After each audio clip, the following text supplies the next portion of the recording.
প্রিয়াঙ্কা। আজকের এই পুচকু ব্লগে আমি মায়াপুর থেকে বাড়ির পুজোর জন্য কী নিয়ে এনেছি সেটাই তোমাদের সঙ্গে শেয়ার করব।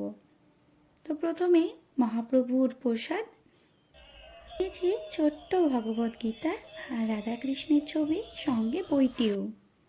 আর নিয়েছি এই কিউট বেডটা, যেটা আমার ভীষণ পছন্দ, এর সঙ্গে বালিশও রয়েছে।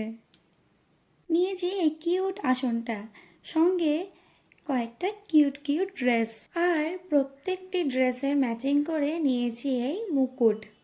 বাড়ির গোপাল ঠাকুরের জন্য এই কিউট কিউট ড্রেসগুলো আমি যখনই কোথাও দেখতে পাই বেশ কয়েকটা নিয়েই নিই, তবে সবগুলোর মধ্যে আমার এটা খুবই পছন্দ হয়েছে।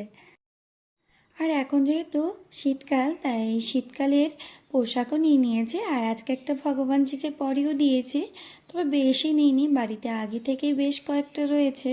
সঙ্গে নিয়েছি প্রতিটা ড্রেসের ম্যাচিং করে মালার সেটগুলো। আর নিয়েছি এই কীর্তন করার, এটাকে কি বলে আমি জানি না, আমার ছেলের ভীষণ পছন্দ, ও সেই বাজিয়েই যাচ্ছে, তা আমিও এখানে বাজানোর চেষ্টা করছি।